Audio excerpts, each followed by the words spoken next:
All rise. Veuillez vous lever. The International Criminal Court is now in session. L'audience de la Cour pénale internationale est ouverte.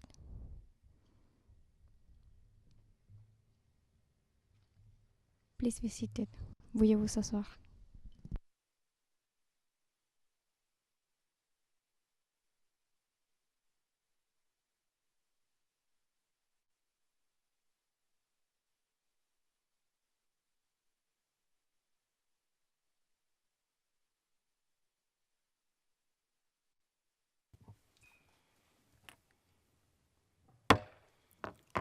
L'audience est ouverte. Bonjour. Je constate que tout le monde est déjà assis, c'est très bien. Veuillez vous asseoir. Je vous souhaite la bienvenue. Avant de commencer, j'aimerais rappeler que la Chambre a autorisé la présence de photographes dans la salle d'audience, afin qu'ils prennent des photographies, et ils sont déjà en train de le faire.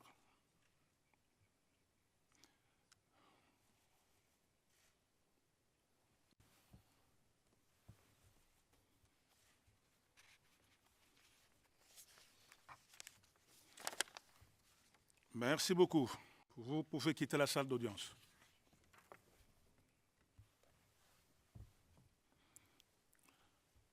Sans plus tarder, je m'adresse à Monsieur le greffier d'audience pour lui demander d'annoncer l'affaire. Monsieur le greffier. Good afternoon. Le greffier d'audience, bon après-midi, Monsieur le Président, Madame, Monsieur le juge. Situation en République centrafricaine numéro 2.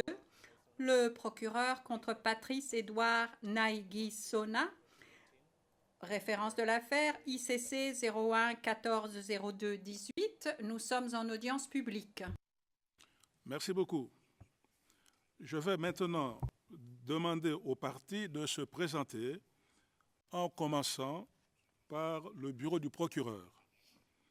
Mais avant cela, j'aimerais demander à tout le monde de parler lentement et de marquer des pauses avant de répondre aux questions, afin de permettre aux interprètes de faire leur travail. Oui, je vous demandais de vous présenter ainsi que de présenter le membre de votre équipe, Madame la procureure. Thank you, Mr. President.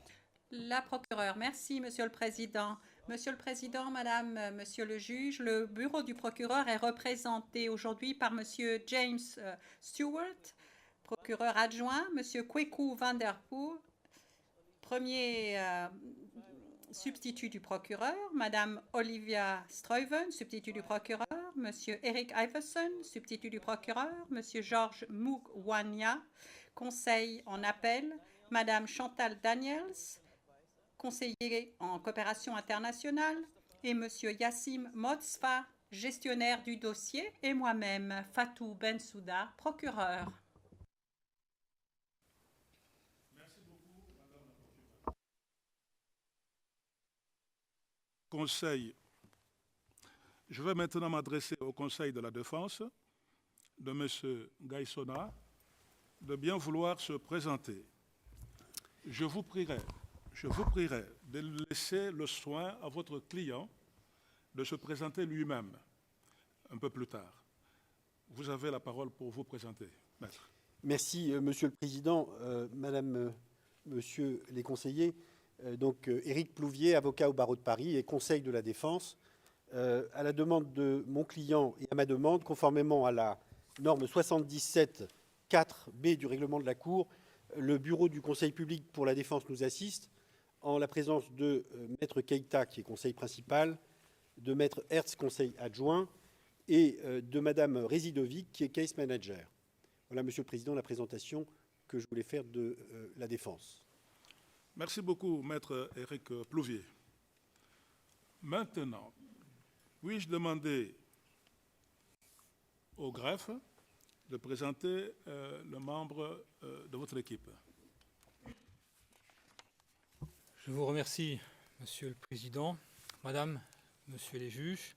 Sur le banc du greffe, avec moi aujourd'hui, il y a Rufina Kusniarova, qui est officier en charge des relations extérieures et de la coopération. Il y a Jamila Zoubir, qui est juriste au sein du bureau du directeur. Et moi-même, donc Marc Dubuisson, le directeur des services judiciaires pour le greffier Peter Lewis. Merci beaucoup, Monsieur Marc Dubuisson. Maintenant, je voudrais m'adresser à Monsieur Gaïsona et lui demander de bien vouloir se présenter. Je vous prie de vous lever, Monsieur Gaïsona. Je vous invite à nous dire quel est votre nom et quelles sont vos dates et lieux de naissance. Allumez d'abord. Voilà, votre microphone est allumé. Très bien, merci beaucoup. Allez-y, s'il vous plaît. Merci, Monsieur le Président. Je m'appelle Ngaïsona Patrice Edouard. Je suis centrafricain, né le 30 juin 1967 à Begua Bangui. Merci beaucoup, Monsieur Gaïsona. Je vous prie de vous asseoir.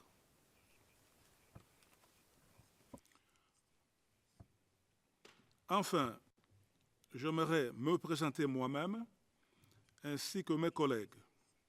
Je m'appelle Antoine Kessambe Mindoa et je suis juge président de la chambre préliminaire 2 de la Cour. À ma droite se trouve Madame la juge Tomoko Akane et à ma gauche, Monsieur le juge Rosario Salvatore Aitala.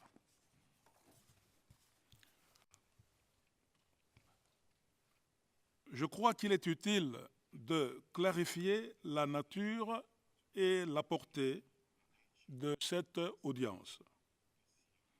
Il est important de rappeler qu'il ne s'agit pas aujourd'hui d'un procès ni d'une audience de confirmation des charges.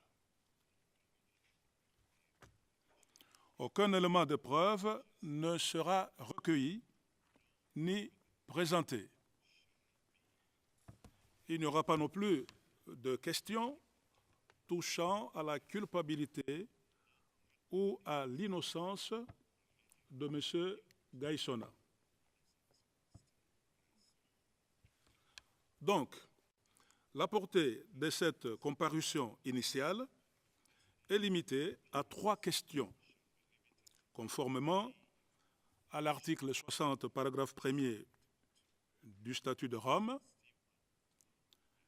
et la règle 121, paragraphe 1er du règlement de procédure et de preuve qui définissent l'objet de la présente audience de la façon suivante. Premièrement, la Chambre doit s'assurer que la personne ayant fait l'objet du mandat d'arrêt a été informée des crimes qui lui sont reprochés. Deuxièmement, la Chambre doit s'assurer que cette personne a été informée de ses droits tels que reconnus par le statut. Enfin, la Chambre doit fixer une date à laquelle la Chambre a l'intention de tenir une audience relative à la confirmation des charges. Par conséquent, j'aborderai de manière consécutive les 3 questions faisant l'objet de l'audience d'aujourd'hui. Premièrement, je dois vérifier, comme cela est exigé par l'article 60 du statut de Rome, si vous avez été bien informé des crimes qui vous sont imputés, M. Gaïsona, est-ce que vous avez été informé de crimes qui vous sont imputés? Oui, Monsieur le Président. Souhaiteriez-vous qu'on vous lise ou qu'on vous relise les crimes qui vous sont imputés dans le mandat d'arrêt délivré par la Chambre le 7 décembre 2018? Président, tenu pour lu, Monsieur le Président. Merci beaucoup, Maître Éric Plouvier. Monsieur Gaïssona, Président, je dois également vérifier que vous avez été bien informé de l'ensemble des droits que vous reconnaît le statut de Rome et en particulier son article 67. Son article 67, oui, c'est bien ça.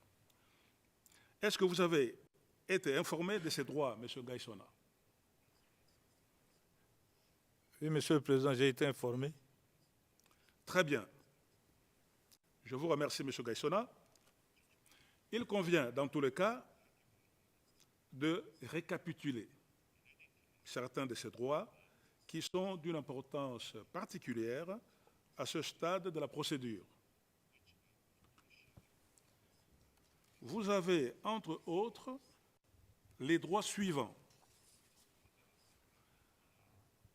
Vous avez le droit d'être informé dans le plus court délai et de façon détaillée de la nature, de la cause et de la teneur des charges dans une langue que vous comprenez et parlez parfaitement.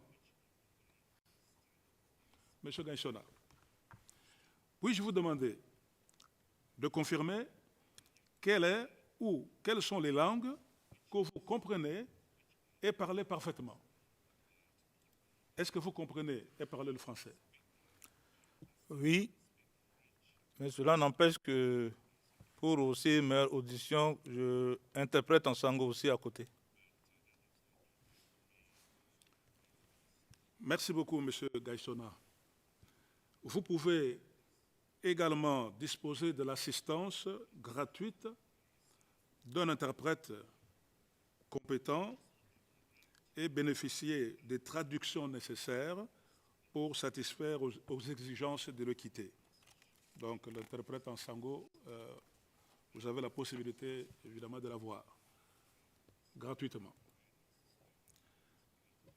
Vous avez le droit de disposer du temps et des facilités nécessaires à la préparation de votre défense et de communiquer librement et confidentiellement avec le conseil de votre choix.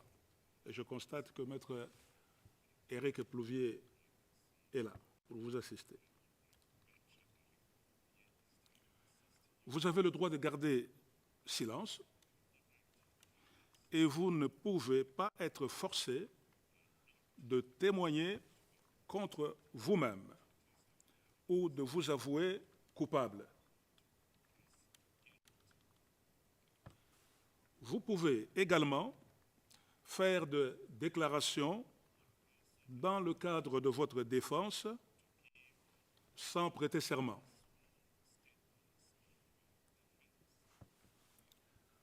Outre toute autre communication prévue par le statut, le procureur doit vous communiquer, dès que cela est possible, les éléments de preuve en sa possession ou à sa disposition qui vous disculpent ou qui tendent à vous disculper ou à atténuer votre culpabilité ou qui pourrait entamer la crédibilité des éléments de preuve à charge.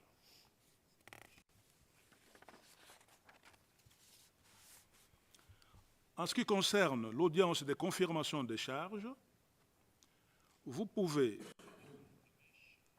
contester les charges,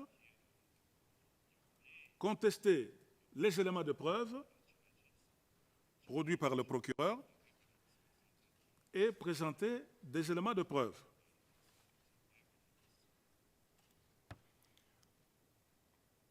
Enfin, vous avez la possibilité de formuler une demande de mise en liberté provisoire en attendant d'être jugé. Monsieur Gaïssona, Président.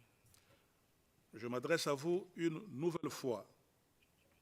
Est-ce que vous avez des observations à formuler sur les conditions de votre remise à la Cour pénale internationale, ainsi que sur les conditions de votre détention au siège de la Cour à La Haye depuis votre arrivée?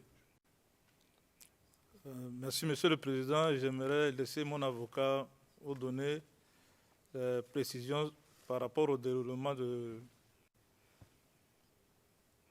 mon transfert. D'accord. Maître Éric Plouvier. Merci, Monsieur le Président. Quelques observations sur les conditions qui ont été faites à M. Ngaïssona depuis son interpellation sur le territoire de la République française sur 2 chapitres. Le premier chapitre, c'est la question de la dignité de ces conditions de privation de liberté. Et le deuxième chapitre, c'est des réserves que la défense émet sur certains points procéduraux de la légalité. Je commence par ce premier point. M. Ngaïssona aurait été interpellé en possession d'un passeport diplomatique contenant un visa et qui était assorti d'un ordre de mission officiel en sa qualité de président de la Fédération centrafricaine de football. Cette mention et l'éventuelle protection que ce statut lui permettait de bénéficier sur le territoire de la République française n'a, semble-t-il, pas été pris en considération et la défense estimera opportun ultérieurement de développer ce premier point. Deuxièmement, M.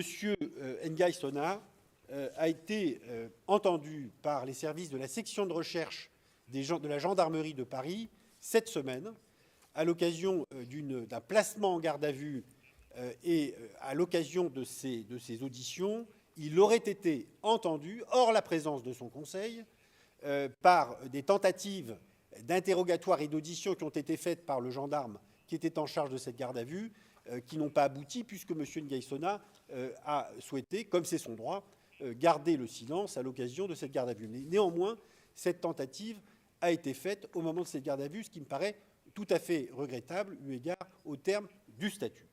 J'en viens maintenant, Monsieur le Président, et très brièvement, sur la question des conditions de détention, qui paraissent être améliorées à l'occasion du transfert de M. Ngaïssona à La Haye, mais qui n'étaient pas du même niveau dans les geôles de la République française, puisque M. Ngaïssona, qui souffre du diabète, ne s'est pas vu confier les médicaments utiles à l'occasion de son incarcération, que par ailleurs il était dans des conditions de promiscuité à Fleury-Mérogis qui ne respectent pas sa dignité. Et j'ajoute, monsieur le greffier me donne le tempo qui est peut-être un peu trop long. Monsieur le greffier a parfaitement raison. A parfaitement raison. Et j'ajoute qu'à l'occasion de sa garde à vue, donc dans les locaux de la gendarmerie, monsieur Ngaïssona n'a pas pu bénéficier des conditions d'hygiène minimales respectant sa dignité à cette occasion. Et enfin, lorsqu'a été décidé, sans aucun avis donné et à son conseil et à sa famille, de le transférer vers le territoire de la CPI, si on peut dire, en tout cas aux Pays-Bas, M. Ngaïssona s'est vu promener, selon ses termes, menotté dans les locaux de l'aéroport de Roissy où il devait embarquer, ce qui ne m'apparaît pas non plus respecter ces conditions de dignité. Voilà, Monsieur le Président, Madame, Monsieur les conseillers, les observations brèves que je voulais faire dans son intérêt en émettant des réserves sur la question de la dignité des conditions d'arrestation et de transfert, ou sur des points de légalité sur lesquels la défense aura l'occasion de revenir. Merci beaucoup, Maître. La Chambre vous a suivi très attentivement. Vous avez évoqué notamment 3 questions. La première question est relative à l'arrestation de M. Ngaïssona à Paris, alors qu'il était en possession d'un passeport diplomatique. Vous avez vous-même très bien dit que cela sera débattu ultérieurement. Donc, la Chambre vous demande de préparer des écritures à déposer en temps utile.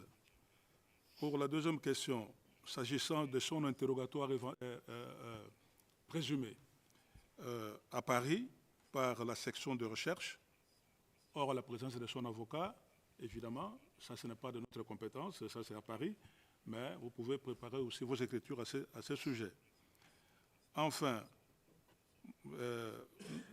j'avais posé la question concernant les conditions de détention du suspect à La Haye. Bon, vous ne vous êtes pas plaint là-dessus et la Chambre... Ouais.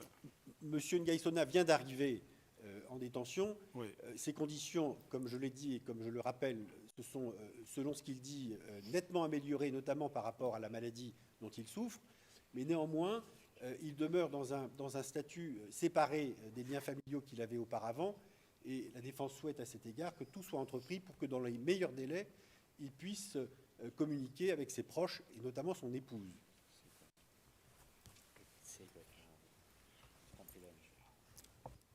Très bien, maître. Donc, nous revenons sur ces conditions de détention. Vous avez dit que les conditions se sont améliorées. Mais en vertu des rapports que j'ai avec moi, je sais qu'il a été visité par le médecin du centre de détention et que toutes les mesures sont prises. Dans tous les cas, le greffier est présent, donc il tiendra compte de tout cela.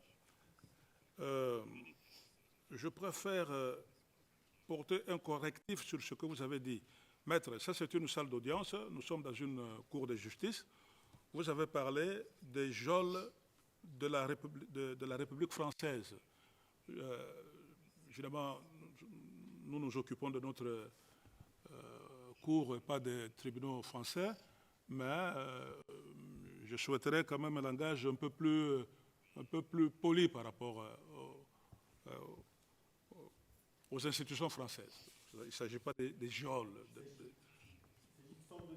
Vous avez parfaitement raison, Voilà. Mais je dois dire que c'était de mon devoir de rappeler ces conditions de détention qui étaient sous la décision et le mandat de cette Cour, et c'est dans la maison d'arrêt de Fleury-Mérogis qu'il a subi ces conditions. Et vous avez raison sur le vocabulaire, Monsieur le Président, j'en prends acte. Voilà, à ce sujet, vous allez aussi préparer vos écritures qui seront déposées en temps utile. Monsieur Ngaïsona, je reviens vers vous. Je vous remercie pour vos réponses. Étant convaincu que le suspect a été informé de crimes retenus contre lui et des droits qui lui sont reconnus par les statuts, je vais à présent fixer la date de l'audience de confirmation de charges. Il s'agit du troisième point qui figure à notre ordre du jour, conformément à la règle 121, paragraphe 1er du règlement des procédures et des preuves. Il me faut, bien entendu, donner suffisamment de temps pour que les parties puissent se préparer et participer efficacement à l'audience de confirmation des charges. En tenant compte de l'expérience préalable de cette Cour en la matière, la date retenue pour le début de l'audience de confirmation de charges est le 18 juin 2019. 18.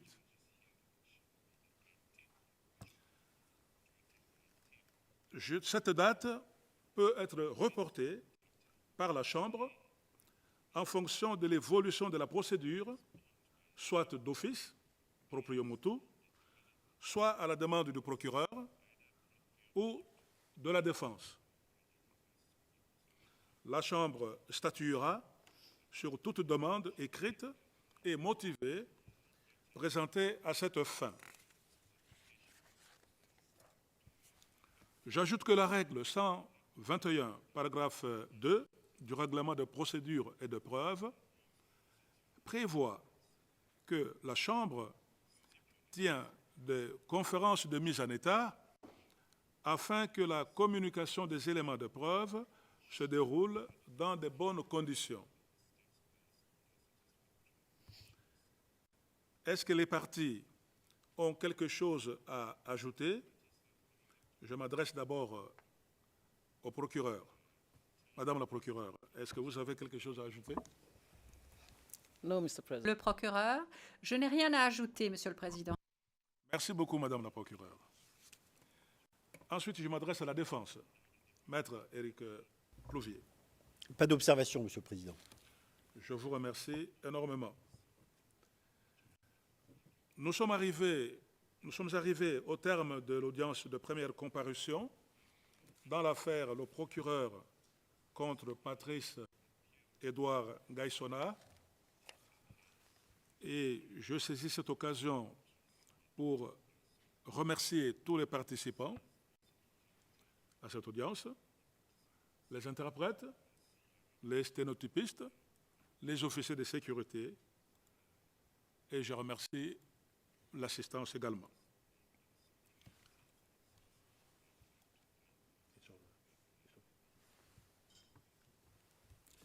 L'audience est levée. All rise. Veuillez vous lever.